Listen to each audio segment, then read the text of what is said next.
Hey, what's up, my swaggers?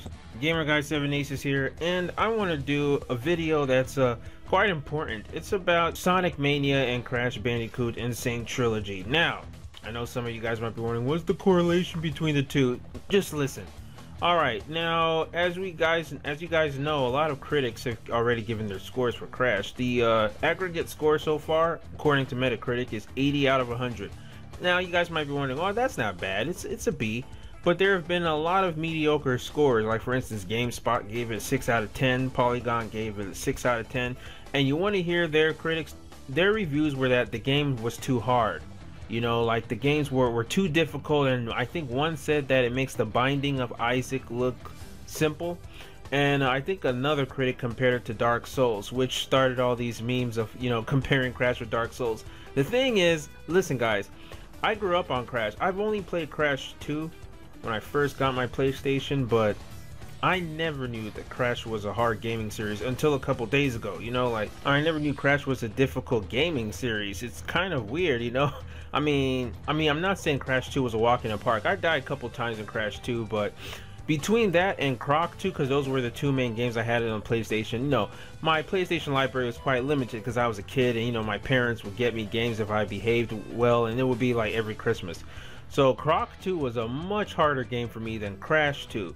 So I never knew that Crash was a hard gaming series until a couple days ago. I'm like, wow, my goodness, is this gaming generation that spoiled that we're calling Crash a difficult gaming series?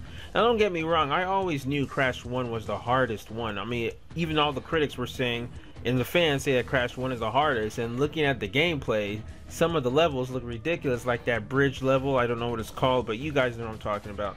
But here's the thing, which franchise doesn't have a first hard installment? Super Mario Bros. 1 was hard. The physics were always wonky for me, but critics let that slide by since that game was the one that saved the gaming industry, right? And then you have Sonic 1, also the hardest of his series, very blocky, slow platforming, and people loved that at the time, and even Crash, people loved that when it came out. Now that Vicarious Visions made a direct remaster and remake of Crash, they didn't change anything. All they did was tweak some things, like improve on the physics, incorporate Crash 2, 3 physics in Crash 1, and add Coco as a second playable character who plays just like Crash, and making everything 4K and better graphics. There's really no changes they made to the game. So I don't know why critics are giving this lower scores than they gave the original Crash 1. It just shows you how spoiled this gaming generation is and how cringy they are. You know, and this makes me worry about Sonic Mania. Now, a lot of you might be like, what are you talking about? Sonic Mania is going to make 9 out of 10s and 10 out of 10s. Really? Will it? I mean, that game is looking like my dream Sonic game. Looks like it's going to be better than Sonic 3 Knuckles. But if the critics can't even give Crash good scores, and if Crash is having a hard time, how much more Sonic Mania? I mean, don't be dumb, guys. You saw critics struggle getting over a loop in Green Hill. And this game is not going to be easy. I've seen the level design. I've seen people struggle in it. The level design is not linear by any means in Sonic Mania. It's just like Sonic 3 and Knuckles, but even more level design, since they can, you know, they have more space since we're in the 21st century. So I don't know, I think it's going to get good scores. I think the scores, overall scores of Mania is going to be higher than Crash N Sane Trilogy, but don't be surprised if there are some critics like Game Informer who hate Sonic, or even IGN kind of, or GameSpot who give it low scores because of the difficulty. I don't understand. They love games like Call of Duty and all those bullshits, and they even give Mario a pass, and people get mad when Mario's too easy. They want Mario to be hard. I've never seen anyone score Mario unfairly because it's difficult. That makes no sense to me. And speaking of IGN actually gave a fair score to Crash Bandicoot, Crash N Sane. They gave it an 8.5. They said that Crash 2 and 3 were much better than Crash 1, but at least they played everything. The critics' downfall is a lot of them choose the first Crash level when you can choose anyone in any order, but they choose Crash 1, they struggle with the levels, and then they just call it quits, I bet, when they reach the bridge level, and then they give it a score without playing Crash 2 and Crash 3. Gaming journalism credibility is dead, man. It is dead.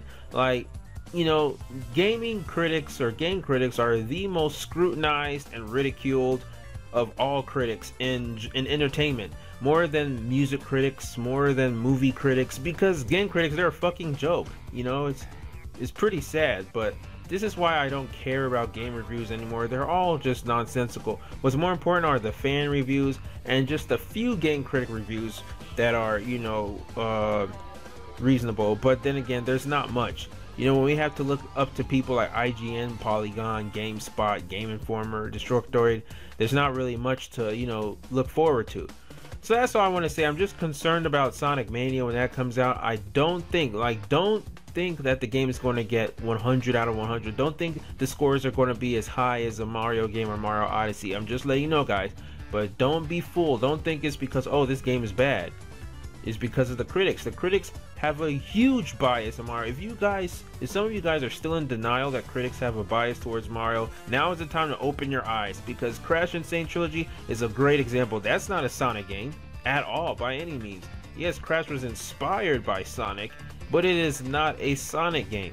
And yet critics were unfair to that. If that was a Mario game, or Mario All-Stars, which remastered the original Mario Bros. Games, critics would give it wonderful scores. So keep that in mind, guys, when Sonic Mania comes out, because we're in for a ride. I hope it does well. You know, I know the fans will love it. I hope the critics love it too. But if critics are unfair with Mania like they are with Insane, yeah, I'm not going to be surprised. And that's just going to seal the deal and put the nail in the coffin of me ever caring to read game critic reviews. Alright guys, what do you think? Let me know down in the comments below. Are you worried for Sonic Mania? You don't care what the critics say about Sonic Mania? Or you just want the game to come out already and don't even read reviews? But let me know down in the comments below. Alright, thanks for watching. Be sure to share this with everyone you know. Take care, and until next time, swag out.